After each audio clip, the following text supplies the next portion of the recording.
القلوب لا تلين إلا للمواقف الصادقة، والآذان لا تستمع إلا للكلمة الصافية، والأرواح لا تنقاد إلا بالحسنة والحكمة.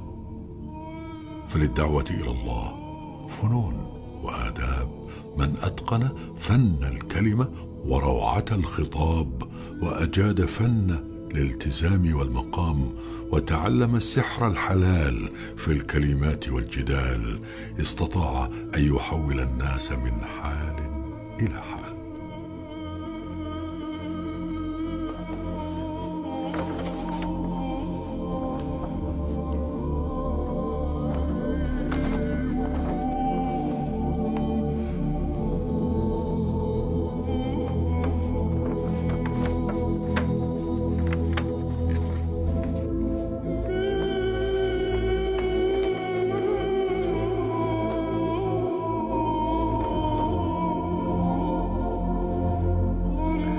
لقد أمر الله جل وعلا نبينا محمدا صلى الله عليه وسلم بالدعوة إلى الله بالحكمة. ادع إلى سبيل ربك بالحكمة والموعظة الحسنة. ولقد كان الأنبياء والرسل كلهم كانوا أحكم الناس في الدعوة إلى الله جل وعلا، وكان المسيح عيسى عليه السلام في مقدمتهم، فلم يدعو عيسى عليه السلام بني إسرائيل إلى أكثر من اتباع الحكمة لكي يختصر لهم رسالته، ترغيبا في وعي ما سوف يلقيه إليهم. ومع ذلك لم يخل حال بني إسرائيل من صدود كبير وتكذيب، بل نجد المسيح عليه السلام وصف نبوته ودعوته كلها بالحكمة.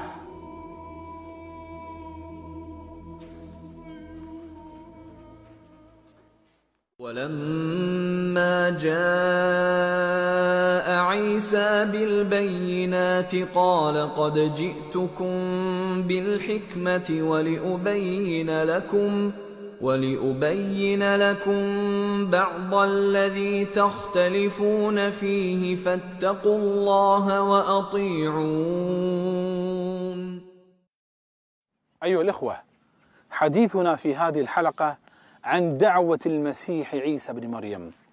ما الأساليب وما الوسائل الدعوية التي سلكها واتبعها المسيح في تبليغ ما أمره الله سبحانه وتعالى به؟ ونقصد بأسلوب الدعوة أي الكيفية والفن الذي من خلاله يستطيع الداعية توصيل الحق وتبيينه وتزيينه للناس. أما الوسيلة الدعوية فنقصد بها الطريقة التي يسلكها الداعية لإيصال ذلك الحق إلى المدعوين وإزالة العوائق. أما الأساليب الدعوية فإننا نجد 3 أساليب بارزة سلكها عيسى في دعوته. الأولى ضرب الأمثال، والثاني الحكمة في القول، والثالث أسلوب الترغيب والترهيب. ونبدأ بأسلوب ضرب الأمثال، فقد مثل عيسى عليه السلام طالب الدنيا كشارب ماء البحر، كما في قص الأنبياء لابن كثير قال طالب الدنيا مثل شارب ماء البحر، كلما ازداد شربا ازداد عطشا حتى يقتله. فضرب الأمثال من أساليب الإيضاح والبيان إن لم يكن أقواها، لأنه يبرز الحقائق المعقولة في صورة الأمر المحسوس، فيشبه الخفي بالجلي والغائب بالشاهد، فيقرب المعنى للذهن، وهذا هو الغاية في الإيضاح والبيان.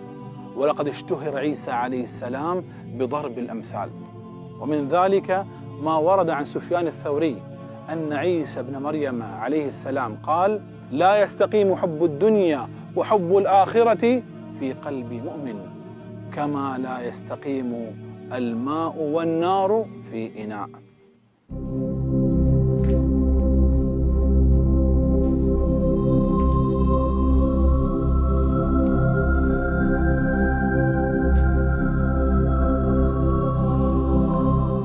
يقول الله جل وعلا عن عيسى عليه السلام: ويعلمه الكتاب والحكمة والتوراة والإنجيل. ويعلمه الكتاب أي الكتابة والخط، فإن عيسى عليه السلام بعثه الله تعالى في أمة قد ارتقت فيهم ألوان العلم والمعرفة، فأكرمه الله جل وعلا بأن جعله يفوق غيره في هذه النواحي. ويعلمه الكتاب والحكمة، الحكمة أي السداد في القول والفعل، ولا شك أن الحكمة في القول لها أثر كبير في دعوة الناس إلى الله جل وعلا، وذلك لجمال ألفاظها وسمو معانيها وسهولة حفظها وترديدها. الكلام الموجز البليغ ذو المعنى الجلي هو صفة كلام الأنبياء عليهم الصلاة والسلام. قالت عائشة رضي الله عنها وهي تصف كلام سيدنا رسول الله عليه الصلاة والسلام، ذكرت بأنه كان كلاما فصلا يحفظه من جلس إليه. وكان كلام عيسى بن مريم عليه السلام كذلك، يجمع البلاغة والإيجاز والفصل والوضوح. فلو تأملنا ما حكى ربنا جل وعلا عن عيسى عليه السلام من كلمات تكلم بها عيسى ونطق بها وهو في المهد، لرأينا من ذلك عجبا. قال إني عبد الله آتاني الكتاب وجعلني نبيا وجعلني مباركا أينما كنت وأوصاني بالصلاة والزكاة ما دمت حيا وبرا بوالدتي ولم يجعلني جبارا شقيا والسلام علي يوم ولدت ويوم أموت ويوم أبعث حيا. سبحان الله، ما أفصح هذا الكلام وما أبلغه وأبينه. كم جمعت هذه البليغة الموجزة من معان عظيمة. بهذا الإيجاز بين المسيح عليه السلام صفته وحاله، بين حقيقة نفسه، وأوضح مهمته وشريعته، سرد شيئا من أخلاقه وصفاته، فضلا أنه رد على تلك التهمة الموجهة إلى أمه مريم عليها السلام.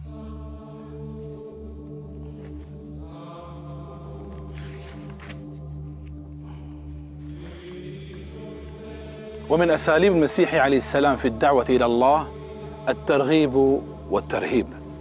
والقصد بالترغيب هو ما يشوق المدعو إلى الاستجابة وقبول الحق، والترهيب والتخويف من حصول مضرة أو الحرمان من منفعة دنيوية أو أخروية عاجلة أو آجلة. فالترغيب والترهيب أسلوب دعوي يتجاوب مع فطرة الإنسان من حيث رغبتها في الخير ونفورها عن الشر ورغبتها في السلامة من الضر في العاجل أو الآجل. ففي مجال الترغيب أورد ابن كثير في قصة الأنبياء أن امرأة قالت لعيسى عليه السلام: طوبى لحجر حملك ولثدي أرضعك. فقال المسيح عليه السلام: بل طوبى لمن قرأ كتاب الله واتبعه. ومن أقواله عليه السلام: طوبى لمن بكى من ذكر خطيئته وحفظ لسانه ووسعه بيته. وقال عليه الصلاة والسلام المسيح قال: طوبى لعين نامت ولم تحدث نفسها بالمعصية وانتبهت إلى غير إثم. في مجال الترهيب نجد قول المسيح عيسى عليه السلام وهو يخوف أصحابه من الوقوع في الشرك بالله تعالى، كما أخبر عنه المولى سبحانه وتعالى بقوله: وقال المسيح يا بني إسرائيل اعبدوا الله ربي وربكم إنه من يشرك بالله فقد حرم الله عليه الجنة ومأواه النار وما للظالمين من أنصار. وأما في مجال الوسائل الدعوية فإننا نجد عيسى سلك 4 وسائل في دعوته. الوسيلة الأولى الدعوة بالقدوة، والثانية اتخاذ الأنصار، والثالثة السياحة في الأرض، والرابعة وسيلة الحجة والبرهان. ونبدأ بالدعوة بالقدوة، فإن الأنبياء بعثهم الله تعالى من البشر ليكونوا قدوة لأقوامهم، قدوة لأقوامهم في سلوكهم، في تعاملهم، في أخذهم وفي عطائهم.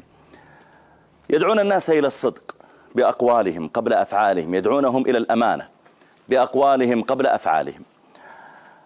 بعث عيسى عليه السلام وكان أحبار بني إسرائيل من قبله قد صاروا قدوة سيئة للناس، يأمرون الناس بالبر وينسون أنفسهم. فجاء عيسى عليه السلام فطرح الدنيا تحت قدميه ووطئ عليها، فعجب الناس من حاله، يدعوهم إلى البر وهو أصدق الناس فيه وأسرعهم إليه، يدعوهم إلى الأمانة وهو أكبر مثال في أدائها، يدعوهم إلى الخير وهو الذي يفعله قبل أن يتكلم فيه مع الناس. ولذلك أقبل الناس إليه وأعجبوا به لما ألقى بشهوات الدنيا وبنزواتها وراء ظهره ولم يلتفت إليها، وأخذ يعمل للآخرة واتخذ من الدنيا جسر عبور إلى الآخرة.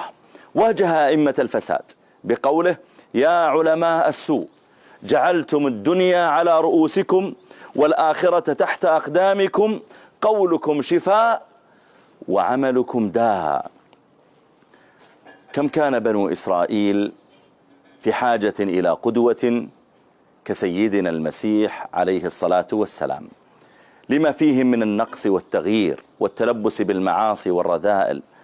ولما كان المسيح عليه السلام على مكارم من الأخلاق والفضائل، بل وصفه ربه جل وعلا بأنه من الصالحين، بدأ الناس ينظرون إليه نظرة تختلف عن نظرتهم إلى أحبارهم السابقين. عيسى عليه السلام اتصفت أقواله وأعماله بالصلاح، فكان حريا أن يكون قدوة حسنة للآخرين. يا بني إسرائيل، إن المسيح يعلمنا التواضع فيقول: طوبى للمتواضعين في الدنيا، هم أصحاب المنابر يوم القيامة. كما يدعون المسيح إلى إصلاح ذات البين فيقول: طوبى للمصلحين بين الناس في الدنيا، هم الذين يورثون الفردوس يوم القيامة. كما يدعون إلى سلامة الصدور فيقول: طوبى إلى المطهرة قلوبهم في الدنيا، هم الذين ينظرون إلى الله عز وجل يوم القيامة.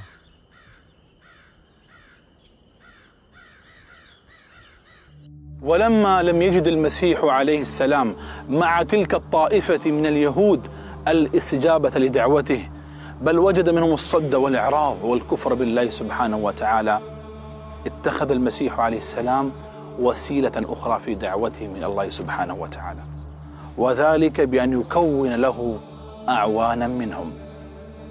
فلما أحس عيسى منهم الكفر قال: من أنصاري إلى الله؟ أي من أنصاري في الدعوة إلى الله. فطلب المسيح النصرة ليحتمي بها من قومه فيسهل إظهار دين الله. ولم يكتفي المسيح بذلك، بل سلك وسيلة السياحة في الأرض، وهي الانتقال من مكان إلى مكان. فالمسيح لم يستقر في مكان واحد، بل كان ينتقل من مكان إلى مكان. همه دعوة الناس، غايته نشر رسالة الله.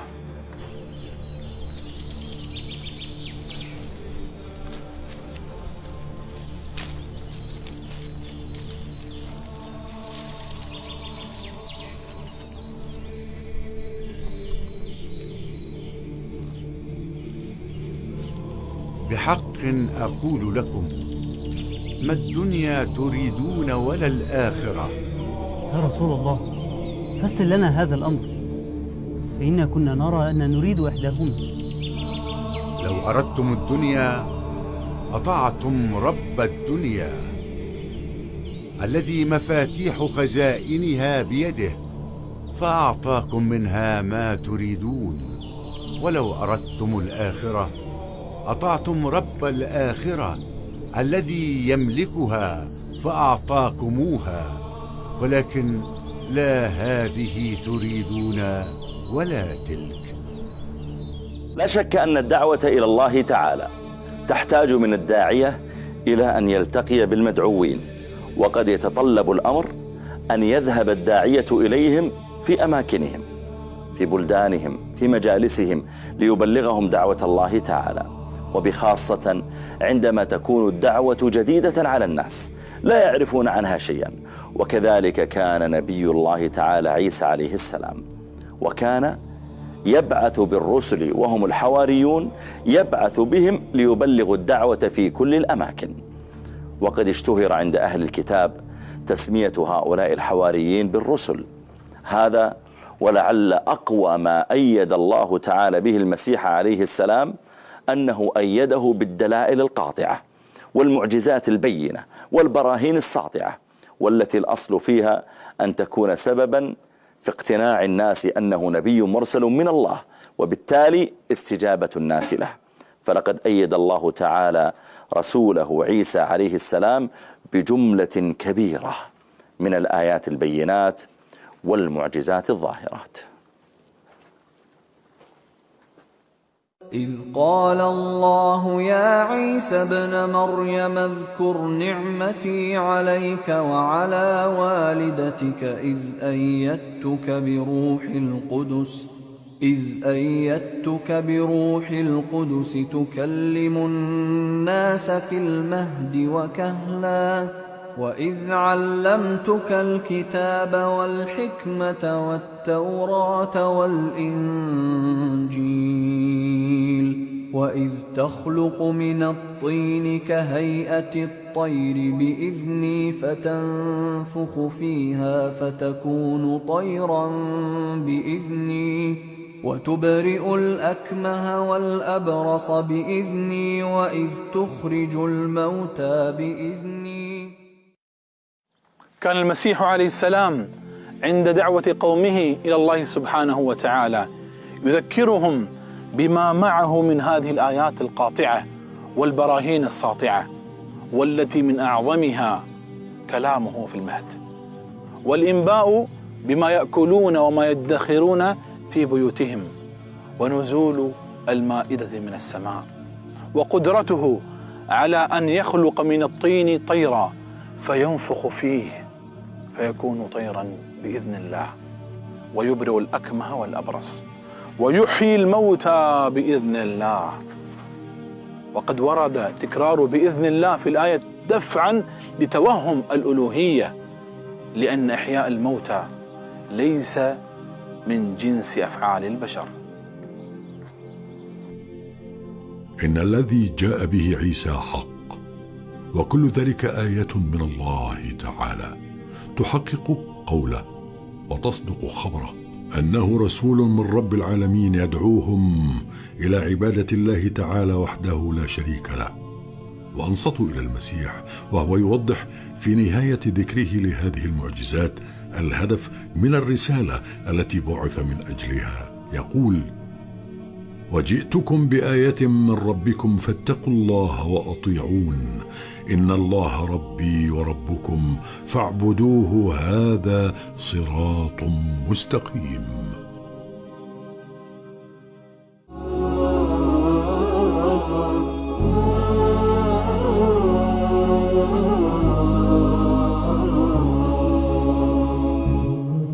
بمغارة كانت بفكر ساهرة لتناجي الرحمن رب الأنجم، ورسول ربي جاء تلك الطاهرة قال اهدئي حملت ما لا تعلمين، قال اهدئي حملت ما لا تعلمين، ألقى بروح الله في أحشائها وجنينها كان المسيح لمريم. ولجذع نخل المخاض يقودها، وجنينها أماه لا تتألمي. نطقت منذ المهد كي تتبرئي، إن يسألوا أماه لا تتكلمي. فأتت به فتعجبوا من فعلها، لما أشارت قالها ملء الفم. أنا عبد ربي قد نزلت مباركا، برسالة التوحيد للقلب العميق، برسالة التوحيد للقلب العميق.